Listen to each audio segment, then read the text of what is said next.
Good morning, Vijaya Pandit in Italy. How are you? Are you good? Good to see all of you in Canada on this Sunday morning and throughout the world in your different time zones. I must say that this is one of the favorite times of the week for me is the Sunday morning Śrīmad-Bhāgavatam class. And I'm so thankful that we all are together here to discuss and read from this exalted literature given to us by our spiritual master, A.C. Bhaktivedanta Swami Prabhupāda. It really takes me back in time to when I was first a devotee in Hamilton here, Bhakta Bob. And actually we were every day having the Bhagavatam reading in the morning and discussion, and then busy during the day on the Sankirtan programs that were being run back then. It was very simple. We would just chant our rounds, have our prasadam, and then go on the street, chant all day, go downtown, chant on the streets. It was very austere in a way. Of course, when you're a young man, you can undertake all kinds of difficulty for your life goals. When you're older, it's different. So things have changed, but the same excitement is there I think for all of us, that we have this opportunity to come together using this technology. And I do want to thank Vinkat Bhatta Prabhu for his participation in this effort. And through his experience and knowledge, we're able to create a first-class reading and discussion for all of us to follow. And this is Krishna's mercy for us. You have to judge an action by its result. You cannot just simply speculate. Oh, you're this way, you're that way. You think this way, you think that way. There's so much mental speculation that goes on in life. That's the nature of material life, is to constantly speculate, think. We're always thinking. So at least some of us that are not brain dead, but the main thing is that we have to always think of how can we serve our spiritual master with the time that's been given to us. Because of all assets, time is our most valuable one. And as Chanakya Rishi says, when you lose your time, you can't buy it back for millions and millions of dollars. It's gone. So this is the best use of time. And everyone here in the talk, reading and discussion, can celebrate that success, that this is a successful effort. And we're not attached, none of us are attached to the results. That's according to the teachings of Bhagavad Gita. You're entitled to perform your duty, Krishna says to Arjuna, but you're not entitled to the results. So our main business is to simply execute the order of the spiritual master. And this is the mission of the Prabhupada Disciples Association. And we're also, just a final note here, we're always eager to work with others and cooperate with them on a common understanding of this philosophy. So sometimes, we do not agree with others. It's not that we dislike them. It's just we don't agree. And we're in a position to do that, just like they are. And at the same time, we're prepared to work if there's a common ground. That's the most important thing. So Prabhupada was doing that, working with different people back in the 60s, and we see that. He was very successful in his preaching work, but it took time. It didn't happen overnight. And as we read yesterday, it took him a year to really get going, and especially a lot of different situations that unfolded as he went forward. It wasn't just one thing. And here's the beginning. This very interesting book that I was fortunate enough to get and we're able to share with all of you. Let's hope I can find where I am. We're at September 28th, or a little bit after. Okay, yeah, here we are. Sorry, everyone.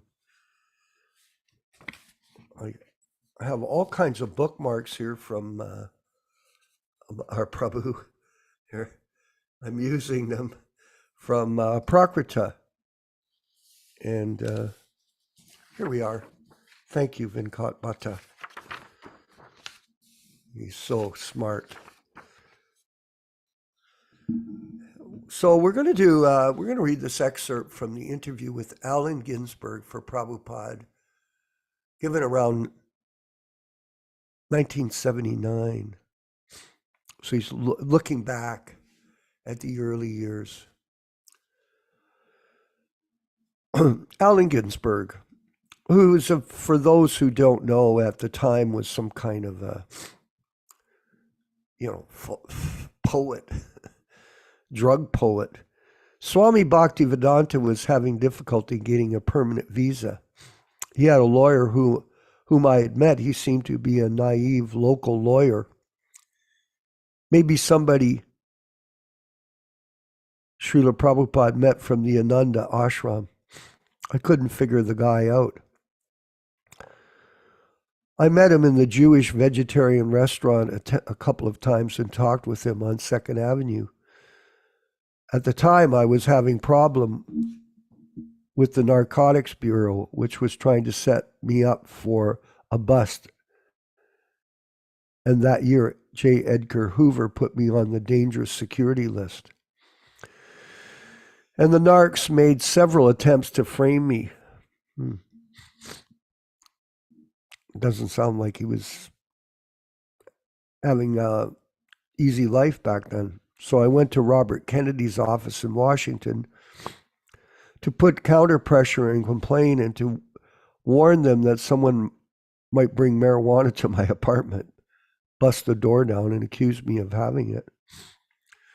I had a long talk about this with Kennedy. Whew, that's a big deal. Later, I'd gone back to see his secretary, and he came back into the office in his shirt sleeves to see one of the secretaries. I said, "Oh, there's something I forgot. I was going to sing you a little song." He said, "Okay, I got a minute." So I sang about 8 verses of the Hare Krishna mantra, and he said, "What's that?" And I said, "When you hear this, it's supposed to bring immediate liberation." Wow. So he said, "Well, the guy up the block needs it more than I do," pointing to the White House where Johnson was running the Vietnam War. That was Kennedy's introduction to Hare Krishna. Venkat Bhatta, amazing, eh? Prabhupada's influence, Lord Chaitanya's influence, was getting to the highest levels of government in America. A miracle. Later on, when the Swami was having trouble, he asked me around everybody who could help. And I said, well, let's see now. We could write to Kennedy. It's just a normal thing, you know. That's what senators are for. In this case, Kennedy knew who I was, and I knew Kennedy's people, where I was somewhat a celebrated literary figure. Well, at least he's somewhat humble. So if I wrote a letter to saying this, Swami was good, it would be taken seriously. So I wrote Kennedy a letter saying there was this nice Swami who was really doing something interesting, bringing Hare Krishna, and his work could only be good. And if he was having trouble, that could only be bad. Is there anything they could do to facilitate and make sure that he didn't have, any difficulties? That he really was a legitimate Swami and was doing something great. I don't know if it helped or not. The lawyer had originally been referred by Raymond Mares. So we'll finish that for today, but very interesting to see the effect, how Prabhupada, by his hard work, no money, no facility, got his mission exposed to the future president of the United States, who heard the holy name from Allen Ginsberg. So this is a very inspiring story for all of us and gives us some encouragement to carry on with our humble service in our local areas. Let's go to the Kirtan, Jayarada Madhava, the bhajan, I should say. And then we'll have the Śrīmad-Bhāgavatam reading and discussion with His Grace Yaśodā-nandana Prabhu from California, Twain Heart.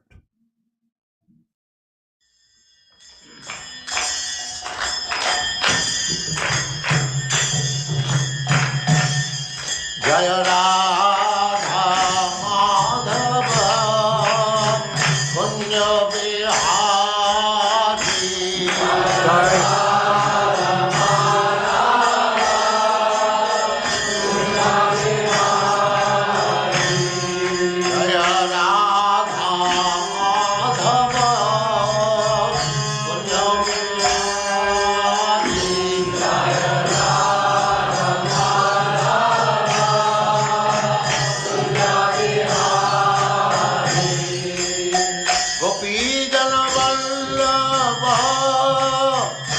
Madhava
Jamuna Tira Vanachari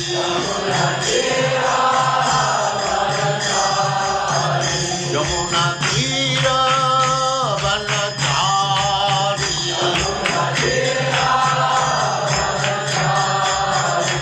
Jaya Radha Madhava Punya Bihari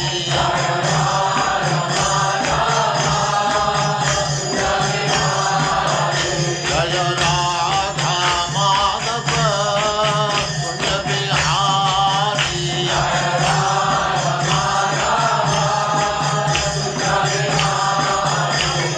Gopi Jana Vallabha Girivaradhari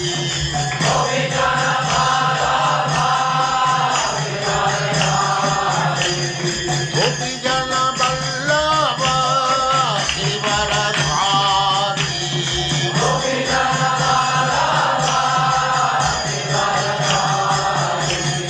Yasoda-nandana Braja Jana Ranjana Yasoda-nandana Braja Jana Ranjana Jamuna Tira Vanachari Jaya Radha Madhava Punya Bihari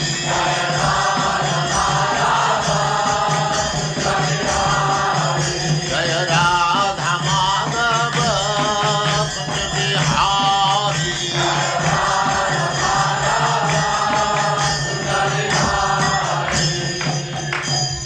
Jaya Usmakarang Sapariprajavacharya Tattva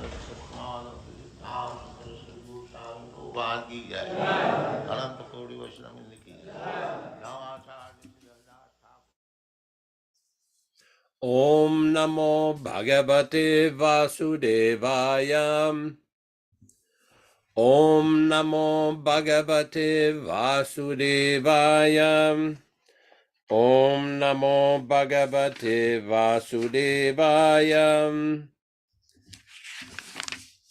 O my Lord Sri Krishna, the Son of Vasudeva, the all-pervading personality of Godhead, I do offer my respectful obeisances unto you. Narayanam namaskrityam, Narayanam namaskrityam, Naram cheva narottamam, Naram cheva narottamam, Devim Saraswatim Vyasam, Devim Saraswatim Vyasam, Tato Jayam Mudirayat, Tato Jayam Mudirayat. One should utter the means of conquest, Śrīmad-Bhāgavatam, after offering respectful obeisances, 1, to the personality of Godhead Narayana, 2, to the Narayana Rishi, who is the supermost human being, 3, to the Mother Saraswati, the goddess of learning, then 4, to Śrīla Vyasadeva, the author. So welcome everyone to this reading and discussion on Śrīmad-Bhāgavatam. As with every reading and discussion, we will read a few introductory verses explaining the benefit of hearing Śrīmad-Bhāgavatam. Canto 1, Chapter 2, Text 16. Shushrushoho Shraddadhanasya Vasudeva Kataruchihi Syan Mahatsevaya Vipra Punyatirtha Nishevanat. O the twice-born sages, by serving those devotees who are completely freed from all ranges of vice, a standard of great service is done And as the result of such great service, affinity in the messages of Vasudeva is made possible. Text 17. Shrinvatam svakata Krishnaham punya shravana kirtanaham hridyantastoya badrani vidunoti suritsatam. Sri Krishna, the personality of Godhead, who is also the Paramatma in everyone's heart and the benefactor of the truthful devotee, does cleanse the desire for material enjoyment in the heart of the devotee who has developed the urge for hearing his, Krishna's messages, which are themselves virtuous when properly heard and chanted. Text 18. Nashta prayeshu vabhadreshu nityam bhagavata sevayam bhagavati uttama shloke bhaktir bhavati naishiki. By regular attendance in the Bhagavatam class or rendering service unto the pure devotees, all that is inauspicious in the heart of a candidate becomes destroyed almost to nil, and thus loving service unto the personality of Godhead, who is praised with transcendental songs, comes into being an irrevocable fact. Text 19. Tadarajastamo bhavaha kamalo bhadayaschaye cheta eterana viddham stitvam sattve prasidati. As soon as irrevocable loving service is fixed up in one's heart, at that time the effect of nature's mode of passion and ignorance, such as lust, desire and hankerings, etc., do disappear from one's heart, and he becomes fixed up in the mode of goodness, which makes him completely happy. So again, welcome everyone to this reading and discussion on the Śrīmad-Bhāgavatam. Today we are reading from Canto 1, Chapter 3, text number 24, the appearance of Lord Buddha. All translation, English synonyms, and purports by His Divine Grace A.C. Bhaktivedanta Swami Prabhupāda, Founder-Ācārya of the International Society for Krishna Consciousness, also known as the Krishna Consciousness Movement. Tata kalo sampravritti sammohaya suradvisham buddho namnoanjana sutaha kikatishu bhavishyati.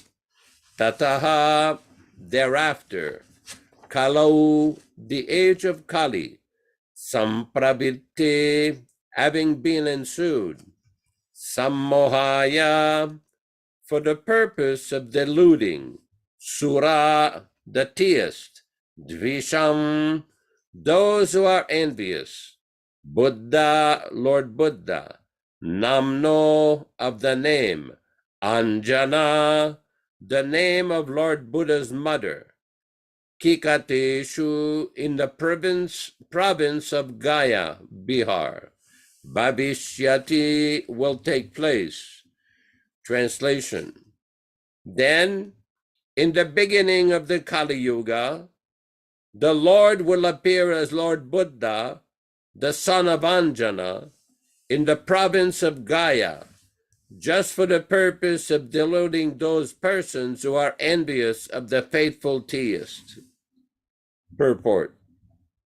Lord Buddha, the powerful incarnation of the personality of Godhead, appeared in the province of Gaya, Bihar, as the son of Anjana, and he preached his own conception of nonviolence and deprecated even the animal sacrifices sanctioned in the Vedas. At one time when Lord Buddha appeared, the people in general became almost all atheists and preferred animal food more than anything else. Under plea of Vedic sacrifice, every place was practically turned into a slaughterhouse, and animal killing was indulged in unrestrictedly. Lord Buddha preached nonviolence, taking pity upon the poor animals. He preached that he did not believe in the tenets of the Vedas and stressed on the point of psychological effects in the matter of animal killing. Less intelligent men of the age of Kali, who had no faith in God, followed this principle, and for the time being they were trained up in moral discipline and nonviolence, the preliminary steps for proceeding further on the path of God realization. It deluded the atheists because such atheists who followed his principles did not believe in God, but they kept their absolute faith in Lord Buddha, who himself was the incarnation of God. Thus, the faithless people were made to believe in God in the form of Lord Buddha. That was the mercy of Lord Buddha, that he made the faithless faithful towards him. Killing of animals before the advent of Lord Buddha was the most prominent feature of all the then society under the shadow of Vedic sacrifices. When Vedas are not accepted through the authoritative disciplic chain of succession, the casual readers of the Vedas are misled by the flowery language of the system of knowledge. In the Bhagavad Gita, a comment has been made on such foolish Vedic scholars. The foolish scholars of Vedic literature who do not care to receive the transcendental message through the transcendental and realized sources of disciplic succession is sure to be bewildered, and such bewildered souls have been described as avipaschitaha, or the foolish scholars. To such foolish scholars of Vedas, the ritualistic ceremonies are considered to be all in all, without any deep penetration in the depth of the knowledge. Vedeshta sarver ahameva vidyaha. That is the version of Bhagavad Gita. The whole system of the Vedas is to lead one gradually to the path of the Supreme Lord. The whole theme of the Vedic literatures is made to know the Supreme Lord, the individual soul, the cosmic situation, and the relations between all these items. When the relation is known, the relative function begins, and as a result of such function, the ultimate goal of life, or going back to Godhead, takes place in the easiest manner. Unfortunately, unauthorized scholars of the Vedas became captivated by the purificatory ceremonies only, and the natural progress is checked thereby to achieve the ultimate goal.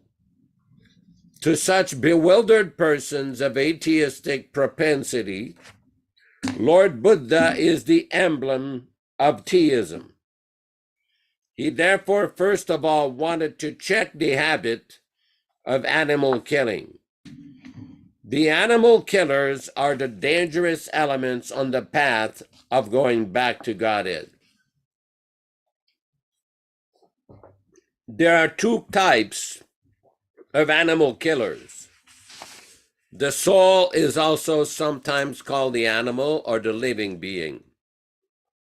Therefore, both the slaughterer of animals as well as those who have lost their identity of the soul, both are animal killer. Maharaj Parikshit said that only the animal killer alone cannot relish the transcendental message of the Supreme Lord.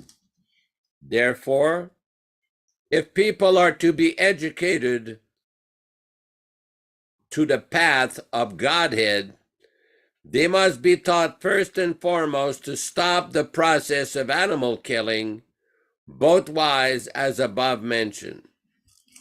It is practically nonsensical for him who says that animal killing has nothing to do with spiritual realization. By this dangerous theory, many so-called sannyasis have sprang up by the grace of Kali Yuga, who preached animal killing under the garb of Vedas. The subject matter is already discussed above in the way of arguments between Lord Chaitanya and the Maulana Chankai Sahib. The purpose of animal sacrifice, as stated in the Vedas, is different from the unrestricted animal killing in the slaughterhouse. Because the Asuras, or the so-called scholars of Vedic literatures, would put forward the evidence of animal killing in the Vedas, Lord Buddha superficially denied the authority of the Vedas. This rejection of Vedas by Lord Buddha was adopted by him in order to save people from the vice of animal killing, as well as to save the poor animal from the slaughtering process by its big brother, who clamor for universal brotherhood, peace, justice, and equity.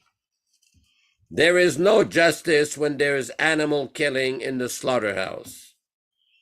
Lord Buddha wanted to stop it completely, and therefore his cult of Ahimsa was propagated not only in India, but also outside the country.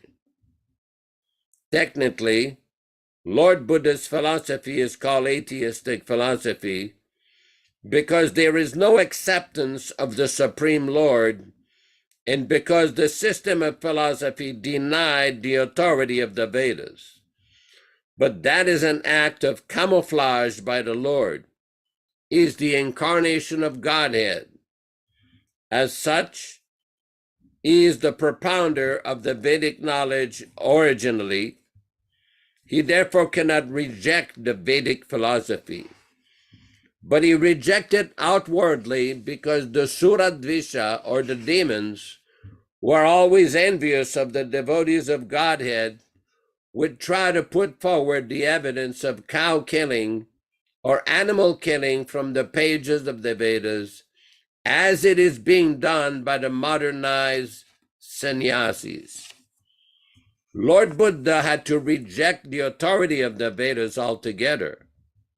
This is simply technical, and had it not been so, he would not have been so accepted as the incarnation of Godhead. Neither he would have been worshipped in the transcendental songs of poet Jayadeva, who is a Vaishnava-Acārya. He preached the preliminary principle of the Vedas in a manner suitable for the time being, and so also did Acharya Shankaracharya to establish the authority of the Vedas. Therefore, Lord Buddha and Acharya Shankara, both of them paid the path of theism, and the Vaishnava-Acārya, specifically Lord Sri Chaitanya Mahaprabhu, led the people on the path rightly towards a realization of back to Godhead. We are glad that people are taking interest in the non-violent movement of Lord Buddha. But will they take the matter very seriously and close the animal slaughterhouse altogether? If not, there is no meaning in such caricature. Śrīmad-Bhāgavatam was composed just prior to the beginning of the age of Kali, about 5,000 of years before. And Lord Buddha appeared about 2,600 years before. Therefore, in the Śrīmad-Bhāgavatam, Lord Buddha's time is foretold only, and that is the authority of this clean scripture. There are many such foretelling, and they are taking place one after another.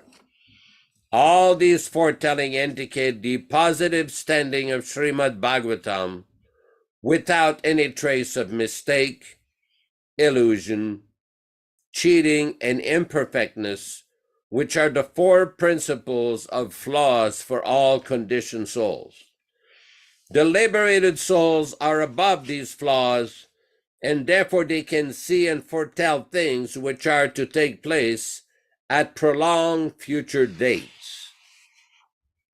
Om Ajnana Timirandasya Jnananjana Shalakaya Chakshurun Militam Yena Tasmai Shri Gurave Namaham. I offer my respectful obeisances. We all offer our respectful obeisances unto our spiritual master, Śrīla Prabhupāda, who opened our eyes from the darkness of ignorance with the torchlight of transcendental knowledge. Namo Om Vishnu Padaya Krishna Prestaya Bhutale Srimate Bhaktivedanta Swami Namine Namaste Saraswate Deve Gauravani Pracharine Nirvishesha Shunyavadi Paschatya Deshatarine Bhakti Siddhanta Shishyaya Bhaktivedanta Namine Prasannaya Prashantaya Tasmai Shri Gurave Namaha. Bhagavad Vandanam Khadyam Guru Vandana Purvakam Kshiram Sharkara Yuktam Kadatehi Visheshataham Adadana Srinam Danter Idam Yachi Punaha Punaham Srimad Rupa Padam Bhoja Dhulishyam Janma Janmani Sri Krishna Chaitanya Prabhu Nityananda Shri Advaita Gadadara Shri Vasadi Gaura Bhakta Vrinda Shri Rup Shri Sanatana Bhattara Gunata Sri Jiva Gopala Bhatta Dasa Raghunata Hare Krishna Krishna Krishna Hare Hare Hare Rama Rama Rama Hare Hare. So this is a very important verse from Śrīmad-Bhāgavatam, predicting the appearance of Lord Buddha. For those who may not know, there is still an ongoing controversy regarding the exact birthplace of Lord Buddha. There are many people in Nepal who claim that Lord Buddha was born in a place called Lumbini in South Nepal. But here we see in this text of Śrīmad-Bhāgavatam, where Prabhupada explains, Kikateshu Bhavishyati, in the province of Gaya, called Bodh Gaya, is where Lord Buddha was born. But the major point is, why did he come? As we have studied in the Bhagavad Gita, in the 4th chapter of the Bhagavad Gita, Lord Krishna explains, Yada yada hi dharmasya glanir bhavati bharata abhyuttanam adharmasya tadatmanam srijamyaham. Whenever there is this dharmasya glani means that there is some problems in the established principles of religion. At that time, tada atmanam, at that time, srijamyaham, Krishna says, I come.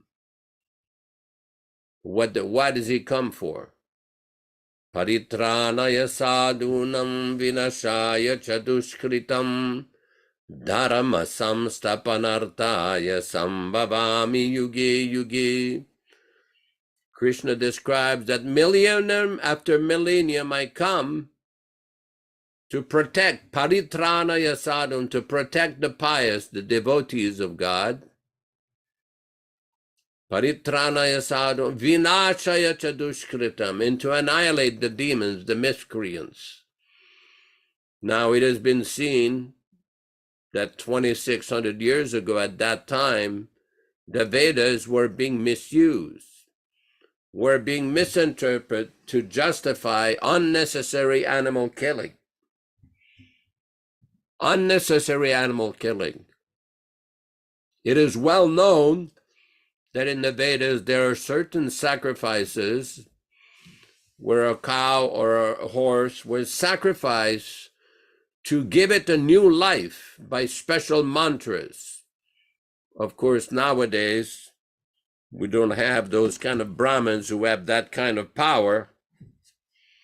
As such, these kind of sacrifices are forbidden in the age of Kali Yuga. But what we see at that point in time, the Brahmins or so-called Brahmins were misusing the authority of the Vedas. So Lord Buddha came and says, never mind the Vedas, just accept what I say. Stop this animal killing. Prabhupada described one time that Buddhist religion is described ahimsa paramo dharma, that the highest religion is nonviolence. Of course, due to the influence of Kali Yuga, we see that so many persons who claim to be following the path of Lord Buddha are not really following.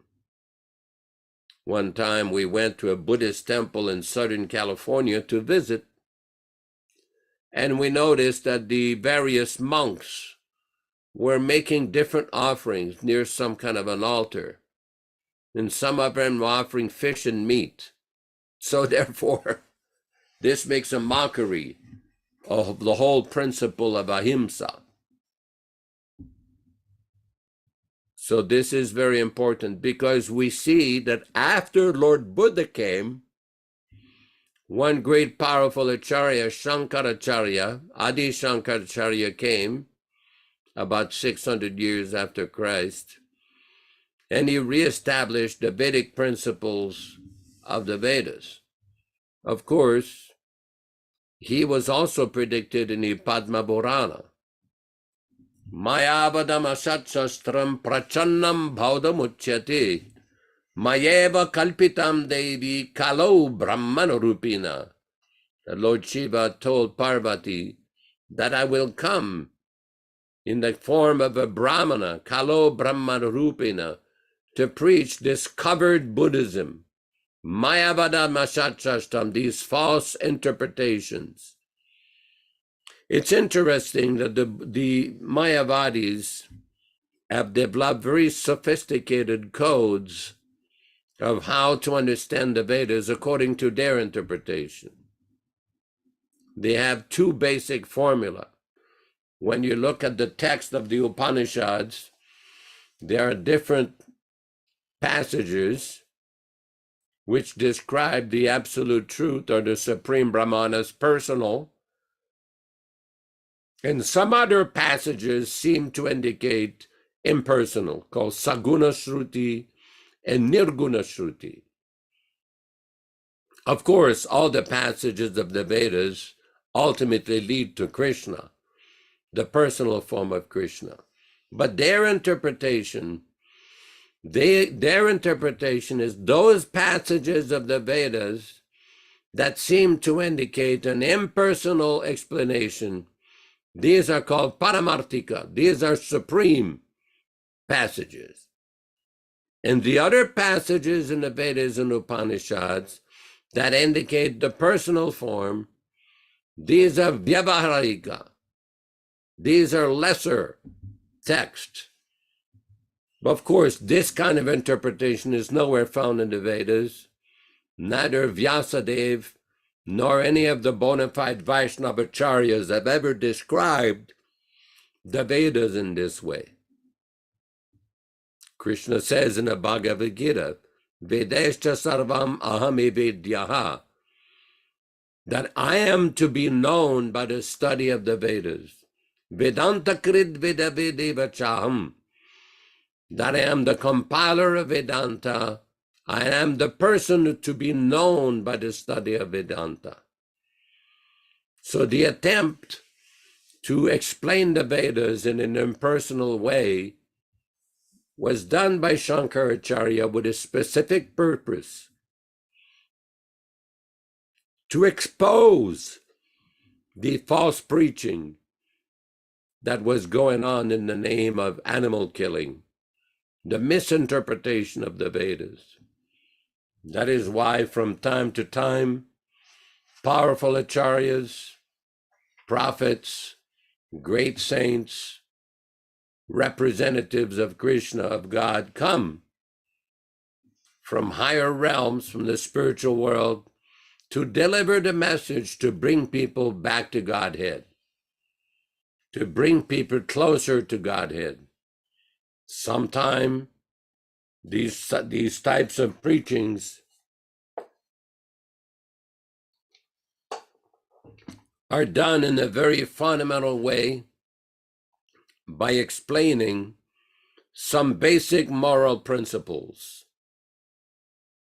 We see in certain religious groups, there are certain rules, certain recommendations for moral behavior. That is good. That is required. That is wanted. But there is a certain limit to what these preachers could do. Why? According to time, place, and circumstances. What is that? Well, we see in the case of Christianity, the people that he was preaching to, they ended up crucifying him, killing him, torturing him. So that kind of civilization was not very much advanced. In the case of the Bhagavad Gita, there's a more advanced teaching with more details. Śrīla Prabhupāda used to often compare the Vedic literature such as Bhagavad Gita, Śrīmad-Bhāgavatam, Puranas, Mahabharata, Ramayana. He used to compare the difference between a little pocket dictionary and an encyclopedia. The pocket dictionary has some information, definitely, but the encyclopedia has a lot more information. So this is the situation. For example, all the different religions will acknowledge that God created everything. But how this creation takes place is fully explained in the Śrīmad-Bhāgavatam. In the third canto of Śrīmad-Bhāgavatam, also in the second canto, there are very clear explanations how Lord Brahma came up from Lord Vishnu, and in the beginning, he could not understand what happened. There was nobody in the universe. And he was told by Lord Krishna, he was inspired by Lord Krishna to practice tapasya, tapa, austerity. And by practicing austerity, he would get the power to create the universe. It's like the chief engineer. Lord Brahma is the chief engineer for the universe. And all the living entities, according to their previous karma, that are resting in the body of Mahavishnu, they come out when the time of creation is coming. And Lord Brahma is the agent who facilitates. We know from the Śrīmad-Bhāgavatam that Lord Brahma created the 4 Kumaras from his mind. And he requested, because he wanted to populate the universe, he requested the 4 Kumaras to get married. And they said, no, We don't want to get married. We're very satisfied with our life of austerity, very blissful, very happy. Thank you. Lord Brahma became very angry. There is description in the Bhagavatam that he became so angry that between his eyebrows, a new person was born named Rudra. Lord Shiva was born as a result of that anger. Then Lord Brahma created Manu and Shatarupa, the original Prajapatis, to propagate population in the universe. Then he created the Saptarishis, the 7 great sages, and other great sages as well. 10 sons, 10 mental sons of Brahma. Because we see in the Mahabharata that in the beginning of creation, there was no women in the beginning. There was the 4 Kumaras, the Saptarishis, but they were all brahmacharis. And Lord Brahma wanted to populate the universe. In order to populate the universe, he needed to create women. So he created this Manu and Shatarupa. Shatarupa was the wife of Lord Manu. And then they created they populated the universe. Very important. But the point is, there is scientific, very detailed explanation of how the universe is populated, how it is created, how the planets are created, the different living beings, the different classifications. Everything is explained in succession, systematically, not just sentiment, but systematically it is explained. Everything came from the syllable Om. Syllable Om is described in Bhagavad Gita. It is non-different than Krishna. Pranavaha sarvavedeshu. Krishna says, I am the syllable Om in all the Vedic mantras. So this is very important to understand the position, the exalted position of Śrīmad-Bhāgavatam. Several times in these various readings, we have discussed how the Śrīmad-Bhāgavatam was considered by Chaitanya Mahaprabhu the topmost literature. We see in the Chaitanya Charitamrita, Krishnadas Kaviraj has quoted from the Garuda Purana. Also, Jiva Goswami has also quoted in his Tattva Sandarbha from the Padma Purana, Artoyam Brahmasutranam Bharatartha Vinirnayaha, that the Śrīmad-Bhāgavatam is the natural commentary on Vedanta Sutra, the highest philosophical treatise. It is also the natural commentary on Mahabharata. Everything is explained in the Śrīmad-Bhāgavatam. The structure of the universe, the position of the planets, the various incarnations, the activities of Krishna. The Śrīmad-Bhāgavatam 10th canto describes all the activities of Krishna when he was present on this planet 5,000 years ago. Simply, we have to hear Śrīmad-Bhāgavatam. I'm going to read a little section here from Chaitanya Charitamrita, where Śrīla Prabhupāda explains the translation of the famous verse, Aradhyo Bhagavan Brajesha Tanayastadama Vrindavanam. Prabhupada says, Lord Chaitanya, therefore, teaches direct worship of Lord Krishna, who appeared as the foster child of the king of Vraja. He also suggests that the place known as Vrindavana is as good as Lord Krishna, because there is no difference between the name, quality, form, pastimes, entourage, and paraphernalia of Lord Krishna and Lord Krishna himself.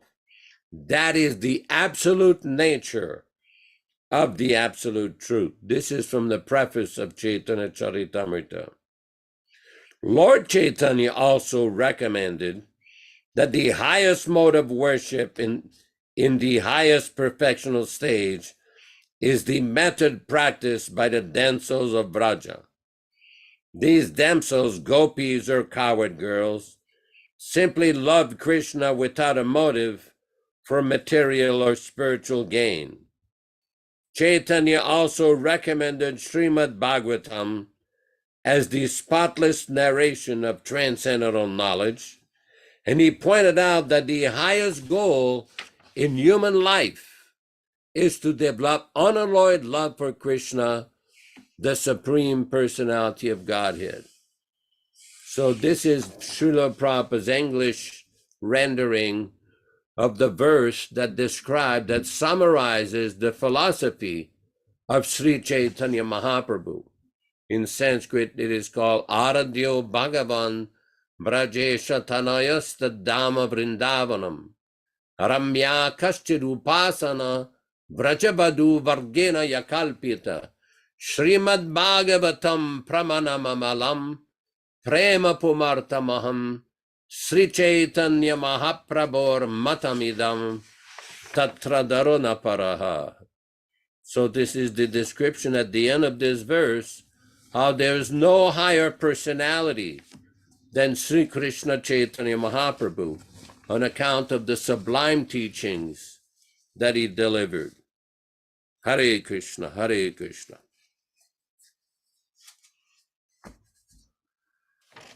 Thank you so much for the reading and discussion to this point on the incarnation of Lord Buddha and his mission,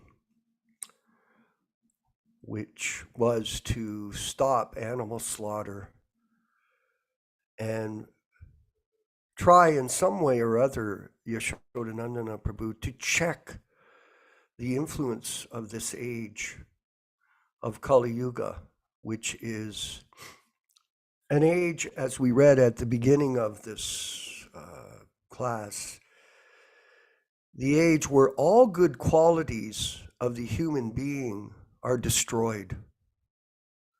Now, someone might say this is a rather severe comment against human society, but this is a fact.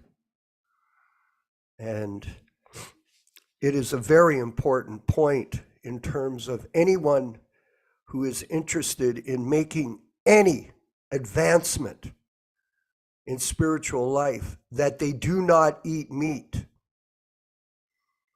It is absolutely condemned as an horrific way to live. In fact, people that eat meat, even George Bernard Shaw, Vijay Pandit, he said, "You are what you eat." What does that mean? Well, it's self-explanatory. If you eat animals, you are an animal.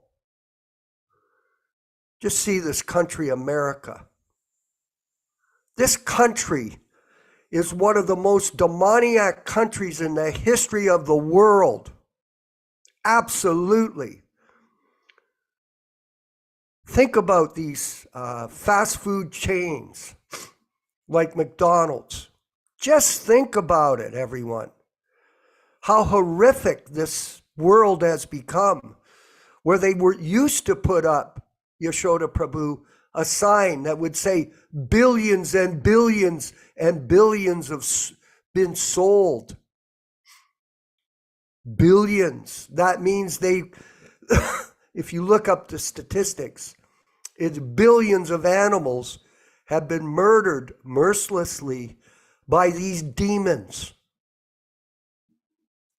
Let's not minimize it, because there is no minimization of this karmic reality. And you know, Prabhupada, in his 4 regulated principles, he would ask us at initiation, what are the 4 regulated principles? to try to elevate us out of the animal state of existence so that we could begin to understand Krishna consciousness, which is a transcendental science and not based on animal life. No meat eating. When I got my initiation, Yaśodā Prabhupada asked me, what are the 4 regulated principles? And I said, no meat eating and no intoxication. He goes, that's enough. That's enough. And then he gave my name. So what is the moral of that is this type of lifestyle that the Western world and the rest of the world follows is so degraded that there are constant wars. And right now we're on the threat of, again, another nuclear war. Prabhupada, I was on that walk in India when Prabhupada had the conversation with all of us and said that soon there would be a world war. Well, there is wars going on. There's always a threat of nuclear war, and there's always a threat of mass destruction impending right in front of our eyes. But people are still carrying on with their madness without any training. Even in the Bible, it says, thou shalt not kill. You know, we had a recent encounter with another Christian. Of course, to be very fair, I've encountered thousands of Christians in my spiritual efforts. And if you bring up this point, thou shalt not kill, they always say to you, oh, that doesn't relate to animals.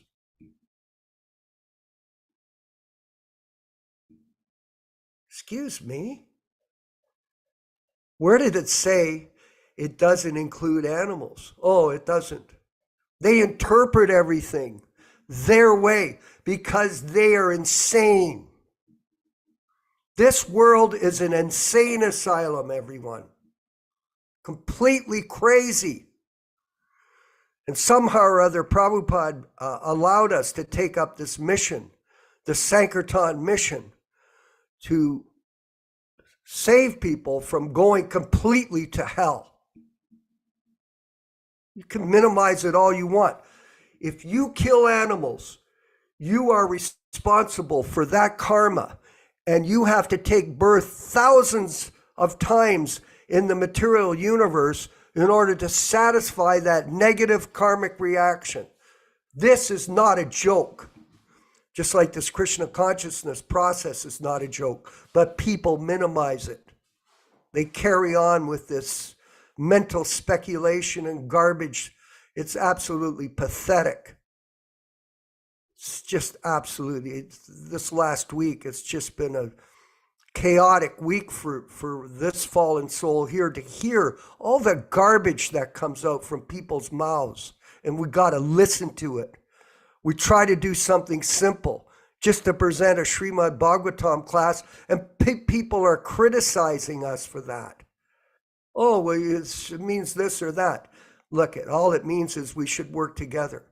This Sankirtan movement is the highest service that can be rendered by the devotees in terms of helping other people get out of this state of illusion that they live in, where you walk around and tell them don't eat meat and they laugh at you. Hey, what do you mean? What do I mean? Go to a slaughterhouse and take a look at what they do. Just see how demoniac this is.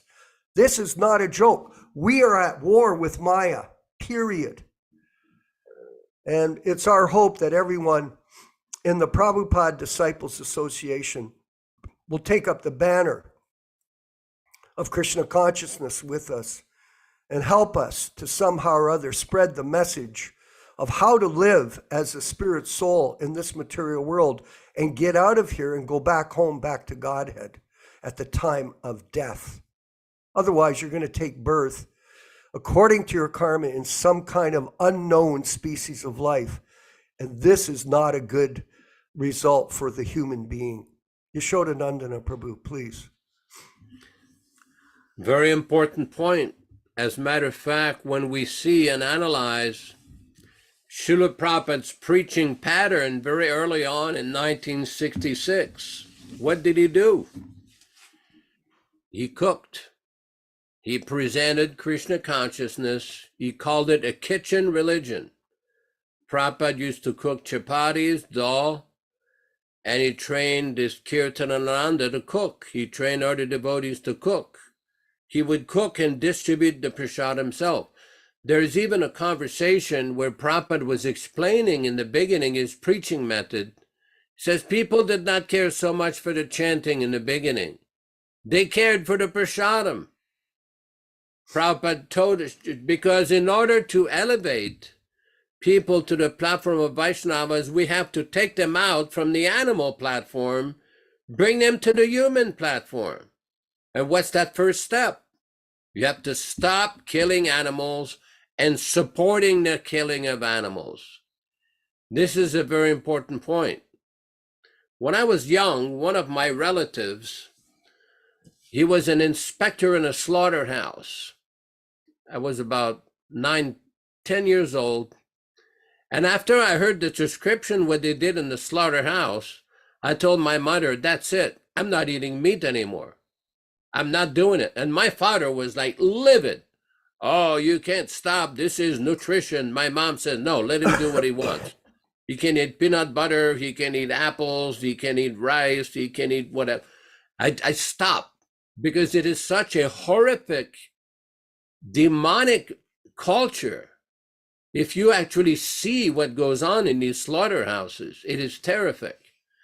There was a devotee named Paramakaruna. He told me a story one time how he knew an inspector for the USDA or some kind of government agency that supervises slaughterhouse. And this person had become a vegetarian. So he was shocked. He says, how can you be a vegetarian being an inspector for the slaughterhouses? And this person explained, because it is so horrific what goes on in there, that he could not mentally do it and eat the meat. Because this is not the natural function of a human being to slaughter animals. As a matter of fact, any personality who preaches Krishna consciousness has to first start from this point to elevate people from the animal platform to the human platform. Very important point. I had a discussion one time with a Christian. He says, well, Jesus Christ ate fish. I said, well, Jesus Christ is powerful. He can eat the whole universe if he wants. I says, but you're not Jesus Christ. I says, Jesus Christ did not start slaughterhouses. He did not support slaughter. As a matter of fact, Jesus Christ was from a community called the Essenes that were vegetarian. They lived very simply and very austere. This is the beginning of human life, not to kill animals. But Śrīla Prabhupada took it a step further. As the devotees progress in spiritual understanding, he showed the devotees how to offer the food to Krishna.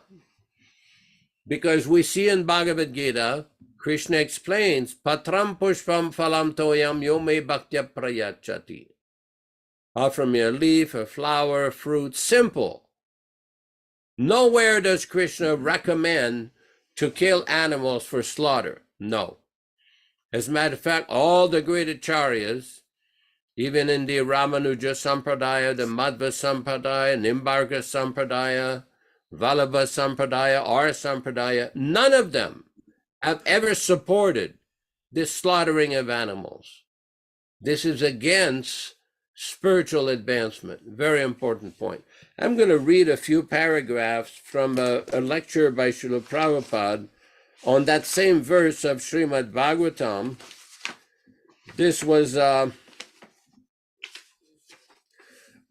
on September 29th, 1972. September 29th, 1972 in Los Angeles, California. Pradyumna. Tatakalo sampravrite sammohaya suradvisham buddho namnan janasutaha kikateshu bhavishyati Translation. Then in the beginning of Kali Yuga, the Lord will appear as Lord Buddha, the son of Anjana, in the province of Gaya, just for the purpose of deluding those who are envious of the faithful theist. Śrīla Prabhupāda. So these words are significant. Bhavishyati. Bhavishyati means in future he will appear.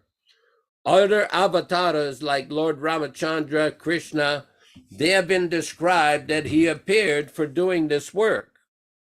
Similarly, in future also, who will appear, that is also listed.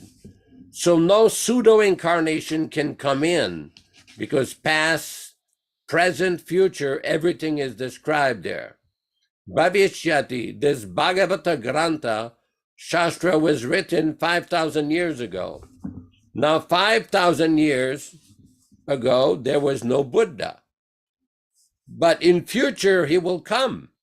And that is mentioned here, Bhavishyati. Not only Buddha's name only, but his mother's name and the place where he would appear. That is called Shastra. No speculation, fact. Either past, present, or future, it doesn't matter. Trikalagnya. So we accept knowledge from such person who knows past, present, and future. Persons who do not know even present, what is going on, how can we accept knowledge from him? This is not our process. Our process is to receive knowledge from a person who knows past, present, and future. Just like Krishna and the Acharyas, they know. So our knowledge is perfect because we are receiving knowledge from the perfect as it is. Therefore, our knowledge, it is not that I am perfect. I may not be perfect. I may be perfect. But because I'm accepting the perfect knowledge, therefore, whatever I speak on that basis, that is perfect. This is our process. You don't require to research. What research you will make? You are yourself insufficient. What research you can make? Your senses are insufficient. You try to see the cosmic manifestation with your microscope or telescope, but that is also manufactured by you. You are imperfect. So whatever you have done, that is all imperfect. How can you know? If you are imperfect, the 4 defects of the conditioned soul.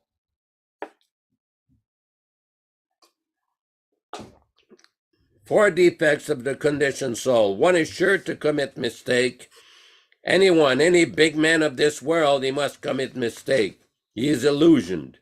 He's accepting something for something.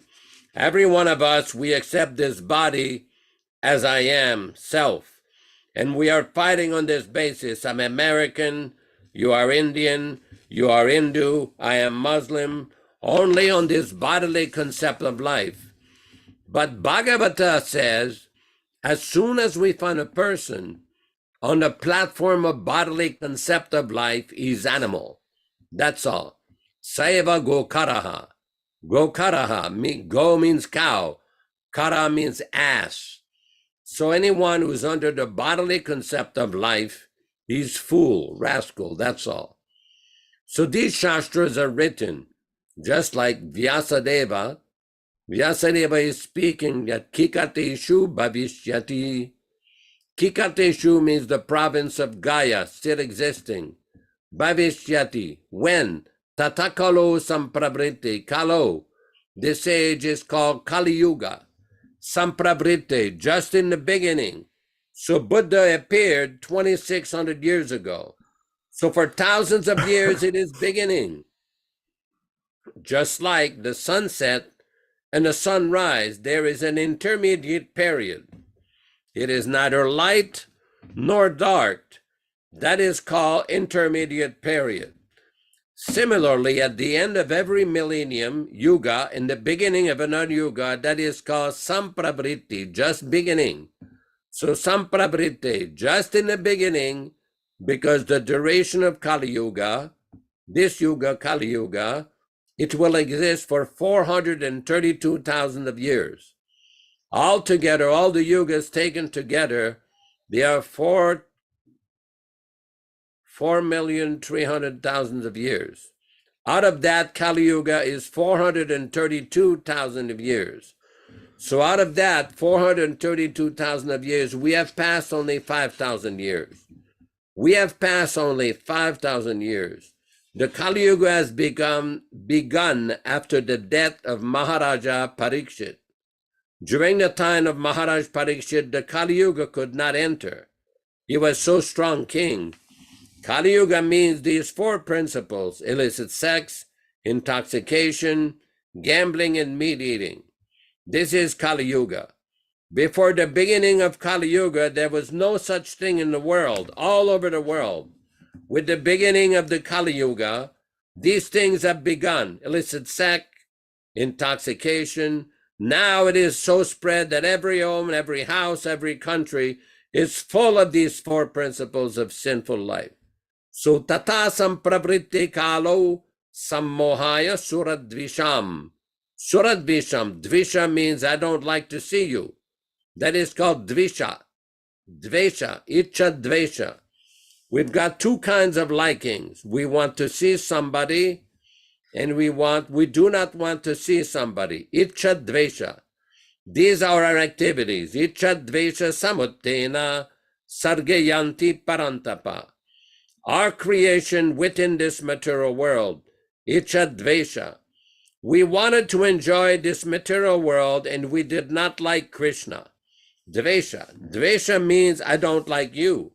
There are so many things we say like I don't like.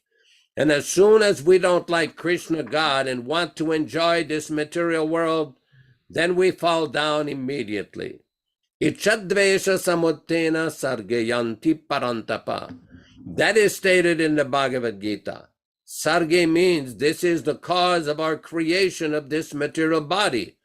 Just like when you enter into the water, just like so many swimmers now entering within, you have to take a particular type of dress. As you are going to the moon planet, you have to fortify yourself with a particular type of dress. It costs about $40 million, something like that. You see, similarly, the spirit soul, we're all spirit soul. When we want to enter this material world, we get this material body. This is the process. Now, just like they take pleasure diving within the water, swimming like the fish, that natural tendency is there. You cannot say, why I have come to this material world? Why are you swimming within the water? Why? Who has induced you? There is no such question. But the fact is, as soon as you enter this material world, you have to accept this dress. Otherwise, you cannot work here. This is the fact. This is Śrīla Prabhupāda's beautiful explanations on these verses of Śrīmad-Bhāgavatam. We only read portions of them, but anybody is welcome to read. It's called Collector's Lectures on Śrīmad-Bhāgavatam. It's available on the internet at prabhupadbooks.com and also on various other websites. So welcome, everybody. Hare Krishna. Haribol. Actually, this is a very profound purport today on the meaning of the incarnation, his mission of Lord Buddha, and it's very relevant to us. And Prabhupada Yaśodā-nandana Prabhu introduced a system to help others, because devotees are compassionate. They want to share Krishna consciousness with the conditioned soul, not condemn them. I mean, it's the Shastras condemn people according to their actions or their karma, but the devotees work in such a way to help others get out of this entanglement of material life. And we'll move forward in a minute to have our comments from Janaspriya and Puranjana. But I wanted to mention that recently here at the Hamilton ashram, Prabhupada ashram, we had 3 people die. And this was over the last period of let me say, 8 months. We had a fellow here staying in one of our rooms, and he was getting a cancer treatment. And after completing the cancer treatment, he went to a hospice and, passed away. We had a fellow coming here to work with us, helping us. And we got an announcement about a month ago that he passed away. And then we had another lady 2 weeks ago who was coming occasionally, chanting Hare Krishna and taking prasadam with us, and she passed away. So I was thinking about it, how tragic it was that they left, but how glorious it was that they got prasadam. This prasadam distribution, everyone, is a critical part of our preaching work, because even unknowingly, people get benefit from the prasadam distribution. And when you bless someone else with Krishna prasadam, when you bless them with a book, or you bless them with the holy name, you're blessed. And in this way, we make advancement in spiritual life. So Krishna consciousness is a progressive activity, not regressive. We're not here to criticize. We're here to help others make advancement in spiritual life, even unknowingly. And Prabhupada used to refer to the sweet balls that they distributed on the street as the bullets that people could take and get benefit. And I'm going to call upon our friend Janis Priya in Hawaii. Maybe he could give us some further comments on the merits of prasadam distribution according to Prabhupada's wonderful directions. Janis Priya. Let's hope he's there. Hare Krishna, glories to Śrīla Prabhupāda. Yeah, this is a very, very nice and interesting class. It's amazing that so-called Buddhists, even if most of them are not vegetarian, and that's truly amazing. And even the head of the so-called Buddhists, the Dalai Lama, he eats meat. And recently he showed some real bad behavior by having a small little kid. He said, "Kiss me and suck my tongue." And this is totally like, God, this is the leader of this movement as we know it most. I know there's different kinds of Buddhism, but on the whole, I found that Buddhist people, actually, they're atheists. That's what Śrīla Prabhupada says. Buddhism means atheist. So actually, are Mayavadis better than Buddhists? At least they believe there is a God. But the best thing is Krishna consciousness, as Prabhupada brought it to us. And he did talk about Buddhism very briefly, and he wrote this Purpose on Buddha. And so we respect Lord Buddha as the 9th incarnation of Krishna. And we preach to Buddhists that, yes, the reason that he came, it was to stop the sacrifice of animals. So at the time people were going way overboard with animal killing.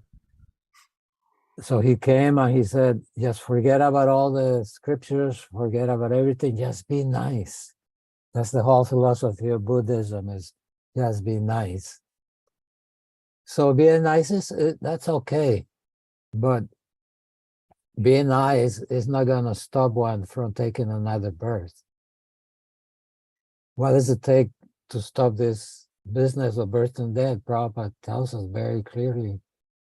We have to come to a point where we accept Krishna and we understand that We are his servants. We could never become Krishna at any point. We have no desire to become Krishna because there's more fun in serving Krishna. And that's the whole point. That why should we take to a process that it takes you nowhere? It just takes you to the void.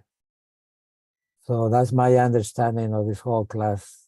And Buddha became very, very popular after the book. My mind's escaping me the name of the author. They made Buddha famous. But before that, Buddhism wasn't very big. And now, in present day, Buddhism is really like, if you're Buddhist, you're cool. You see all of these movie stars are becoming Buddhists. Why? They think, oh, I'm very cool, I'm a Buddhist. And why? Because being a Buddhist, you could do whatever the hell you want. There's no restrictions. You could be an animal of the worst kind. So that's not even being a human. As we understand, being a human starts when one inquires, who am I? That's the beginning of human life. And Śrīla Prabhupada so kindly brought us this knowledge, and he didn't make it like big mystical thing or some big esoteric thing. No, he made it very clear and very simple. This Bhagavad Gita is very simple. He says, Krishna says he's God. Bhagavad Gita says that Krishna is God. Krishna says he's God. He says, what is the difficulty? Hare Krishna. Thank you. And it's very important for us to understand the meaning of prasadam distribution and the true understanding of the negative impact of meat eating. And I thought we'd move to our Prabhu in California, Paranjana. Maybe he could share some of his understanding of these facts for the benefit of our group here this morning. Paranjana Prabhu. Hi, Bo. Can you hear me? Yes, we can. Thank you. Hare Krishna. Hi. Well, there's a big misconception overall. First of all, what is prasadam? I mean, in 1978, they put a big picture of Jai Tirtha on the altar, and he was getting the offerings. And I said, well, wait a minute, that's not the process. We're not supposed to offer bhoga to conditioned souls. And I wasn't the only person making that complaint. Apparently, Jadharani and others were saying the same thing. That Jadharani wrote a little paper saying, we have the International Society of Bhoga Consciousness. So this is very important. First of all, most people in ISKCON do not understand what is prasadam. I mean, even many of my godbrothers come up and say, well, I went to the temple and took prasadam. I said, no, that's not prasadam.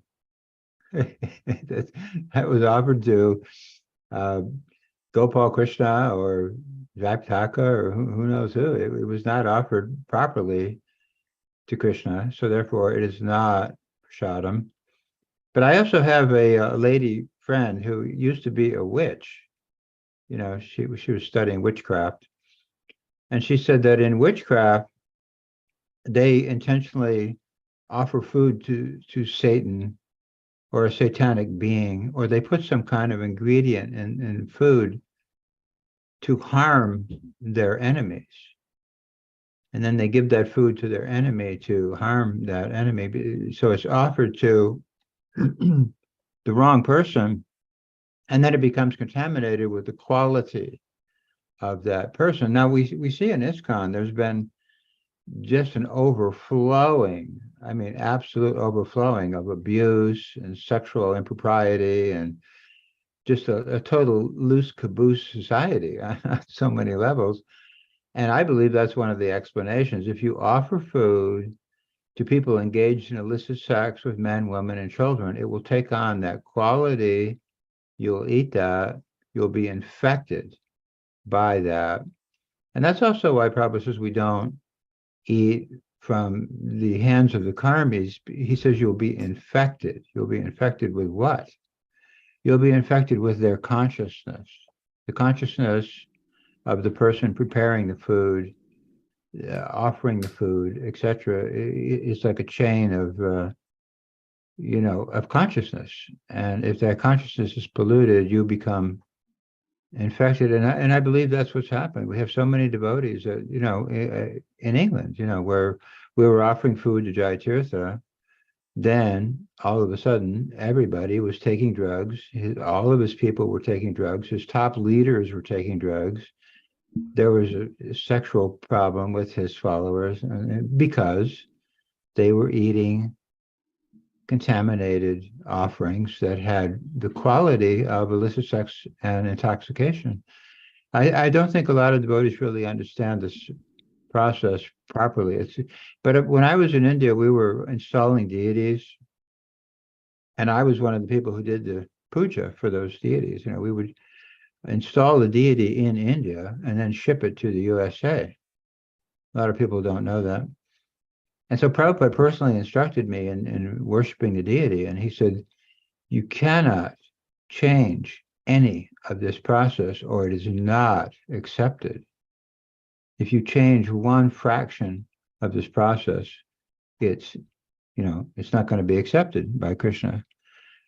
And so that's the process. You have to offer it properly with the proper prayers, the proper mantras, the proper ingredients, and the proper consciousness. And I'm afraid to say most devotees just have no idea what the actual system is. So I think that's also important. We should make that.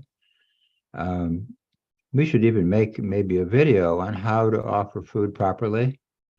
And what are the mantras? What ingredients should be used, and how it's offered to the chain of disciplic succession, and what is the consciousness, and that type of thing. I think it's very important, something that most devotees, even senior devotees, they just have absolutely no clue what really prasadam is, what to speak then of distributing prasadam, properly. Okay, well, thank you very much. Wonderful explanation. Moving forward, we're coming to the end of the program here today. Vinkat Prabhu Bhatta, is there anything that we should bring up from our chat? Any questions that you see that might be relevant to the discussion? Ram Raghav Prabhu has his hand raised. I think he has a question. Or a comment? Oh, okay. Ram Raghava. Glories to Śrīla Prabhupāda. Hare Krishna. Thank you very much for a wonderful class. I have a question, but first I'd like to briefly welcome my friend, Vaishnavananda Prabhu, who I'm known for many years. He joined ISKCON in 1967 in New York City, and he was a prominent books distributor. And he's visiting us from Florida with his son. So that's Vaishnavananda on the right, and his son Atmaram Prabhu. So just wanted to welcome them. And then also, the question I had was, we had a program yesterday, and in discussing the point about meat and killing animals, this question came up, that why are Kshatriyas allowed to hunt and kill animals and eat meat? So that was the question we wanted to ask. Okay, we can give Yaśodā-nandana Prabhu the opportunity to answer that. I just wanted to comment that when we're speaking about animal slaughter in this particular context, we're talking about industrial manufacturing of animals and birds for human consumption worldwide. This is really the issue, not someone who's a Kshatriya going out and shooting something with a arrow or something. But, it's a question, fair enough. But the issue is the wholesale slaughter of animals that goes on in the ocean of blood that exists on this planet. Yaśodā-nandana Prabhu, further. I believe that in the Mahabharata it refers to Kshatriyas doing what you're describing there, the killing of animals in the forest. A lot of it has to do with Kshatriyas. Brahmanas are not allowed to do that. For example, I know I was in Jaipur once speaking to someone who was connected with the royal family of Jaipur. And they were explaining that all these kings, these Rajputs, before they could assume the throne, they had to be able to kill a wild animal like a tiger in the forest with their hands. In other words, they would put some kind of on their hands, some kind of a weapon with metal spikes and fight with a tiger. They had to be trained to be able to kill a tiger. So in other words, it's not simply that they go out there. They did not have slaughterhouses. Kshatriyas did not have what Vishwakarma Prabhu was referring to, industrial slaughterhouses. They would go in the animal to practice their fighting skills, their Kshatriya skills, but they did not kill cows. No Kshatriya, no Vaishnava Vedic Kshatriya would kill the cow. This is a modern Kali Yuga nonsense that they have with killing cows. But the killing of animals like deers and bears and tigers, this was common for Kshatriyas. They used to do that, but not the Brahmins, that we know. So that's all that can be explained. I think there's also a comment here from Venkat Bhatta Prabhu with regards to the Ramakrishna Vivekananda mission, People Eat Meat. There is a conversation in the Prabhupada conversation book where Prabhupada was referring to that specific mission as called Murgi mission or chicken mission, chicken killing mission. I know this is fairly controversial because in India, there was a popular speaker from ISKCON in Bombay who was suspended by ISKCON for publicly criticizing the Ramakrishna mission. Now, we want to be respectful to everybody, including the Ramakrishna mission. As a matter of fact, anybody who knows that famous letter from Śrīla Prabhupāda in 1967 to Kirtanananda, he praised the Ramakrishna mission for organizing their mission around the central figure of their Acharya. And Prabhupada said they've made good progress that way, and he wanted ISKCON, I wish that every center shall keep the Acharya in the center. Now, it doesn't mean that Prabhupada approved their meat eating or their chicken killing practices or their Mayavadi preaching, but whatever the preaching is going on in India, sometimes people may have to be tactful or careful, but Prabhupada definitely did not approve the meat eating that was going on in that mission. And it is indirectly being referred to in this purport. So. Thank you very much. Just one quick comment before we move to our announcements.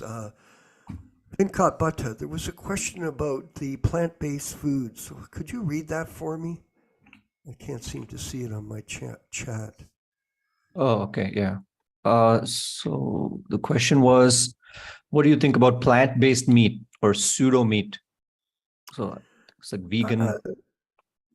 It's a great thing that vegetarianism has become a popular trend in human society. And I wanted everybody to know this, that in the vegetarian times, back many, many years ago, they said that the key group of people that have influenced the vegetarian diet in America are the Hare Krishnas. Now, Prabhupada started this movement and began prasadam distribution and the preaching field that he created with all of us. And this has sparked the vegetarian revolution in the modern world.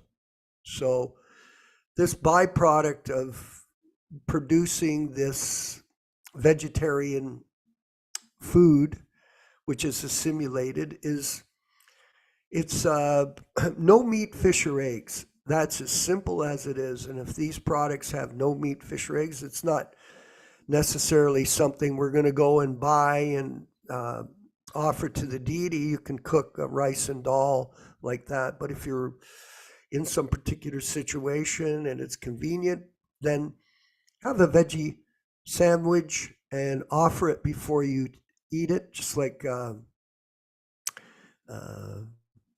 Prabhu gave us such a nice explanation about how to properly offer the food. Be sincere and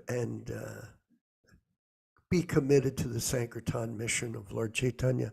Just before you speak, Yasoda, I wanted to thank this Prabhu that I think I caught his name, Vaishnavananda, from 1967. Fantastic Prabhu. Thank you for joining us today and being a part of the class and the discussion. And by all means, anytime that you want to join us and share your realizations and comments with our group, global group of Vaishnavas, you're more than welcome, Prabhu.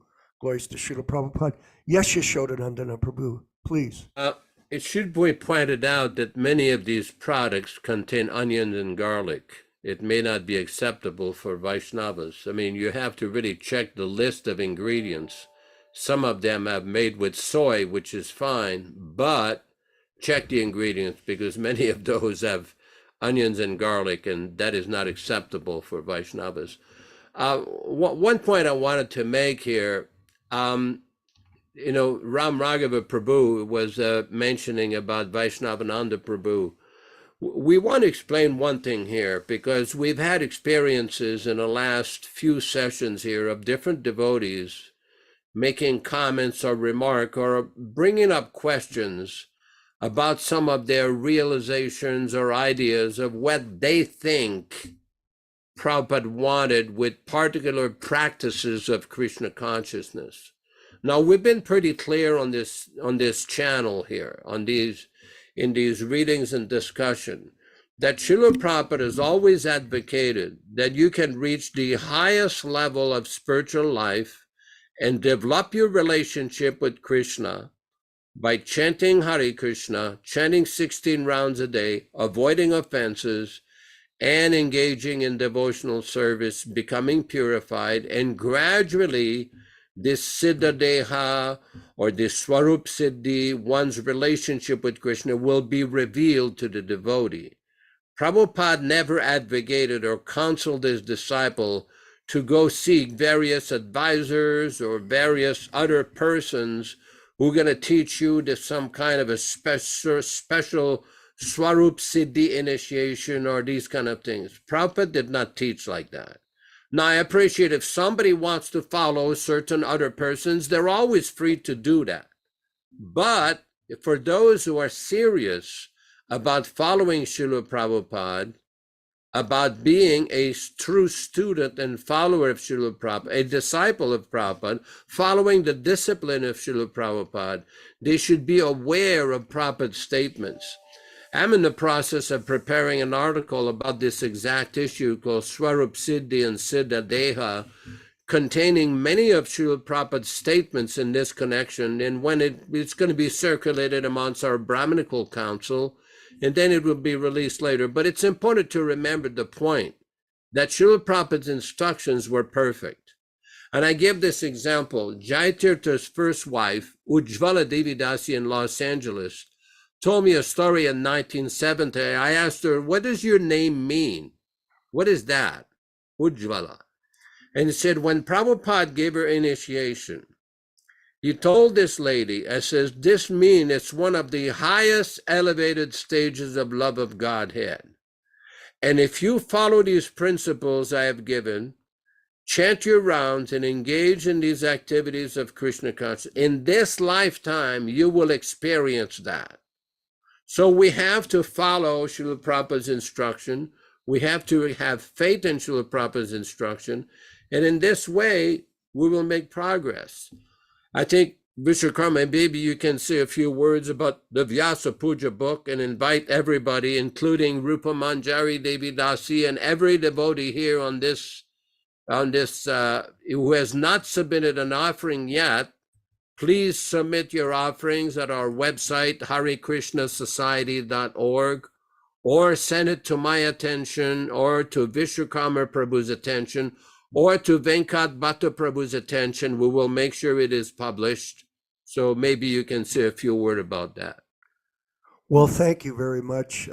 Thank you, everyone, for being a part of the sadhana program that we've established online 3 times a week.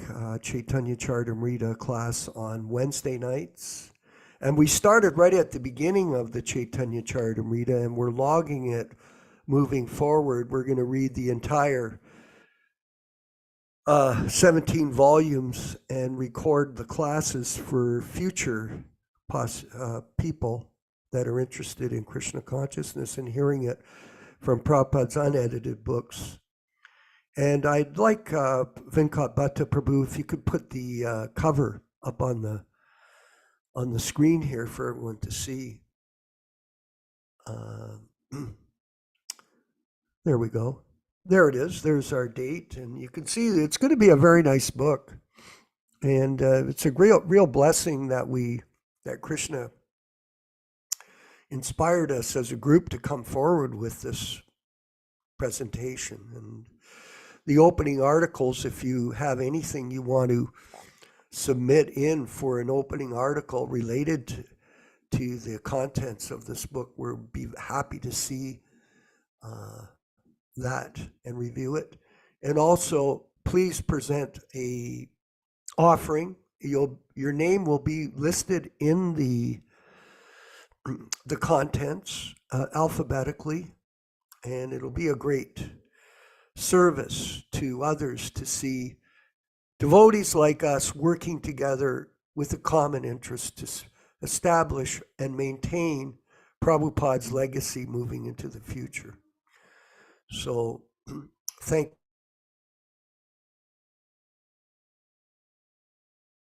I think Prabhu got disconnected.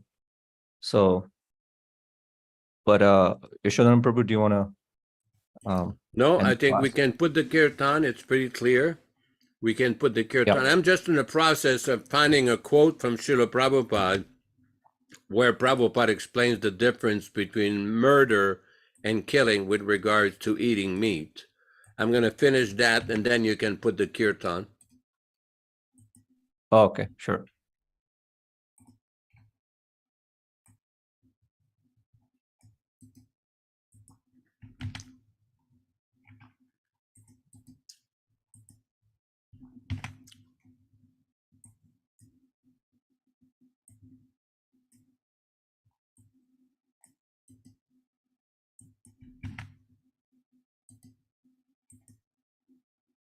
Here we go. Okay, we can have the kirtan.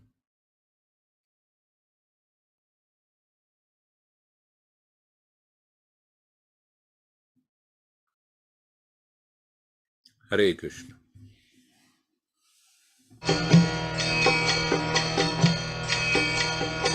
Shri Krishna Chaitanya Prabhu Nityananda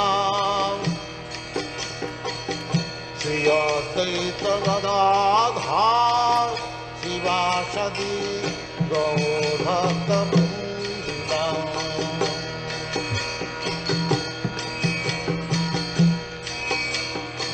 Shri Krishna Chaitanya Prabhu Nityananda Shri Advaita Gadadhar Shivasadi Gaurabhakta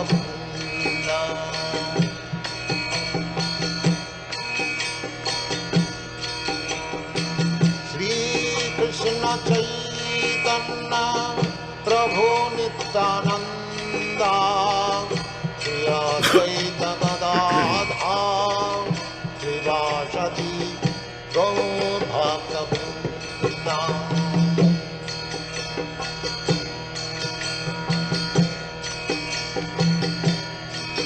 Hare Krishna, Krishna Krishna, Hare Hare, Hare Rama,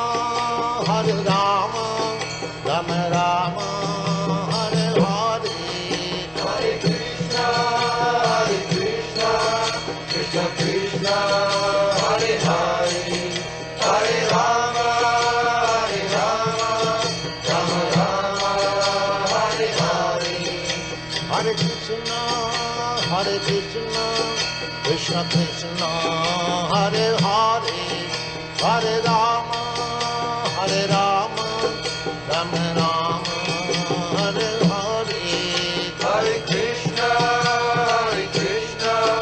Krishna Krishna Hare Hare Hare Rama Rama Rama Hare Hare Hare Krishna Krishna Krishna Hare Hare Hare Rama Rama Rama Hare Hare Hare Krishna Krishna Krishna Hare Hare Hare Rama Rama Rama Hare Hare Hare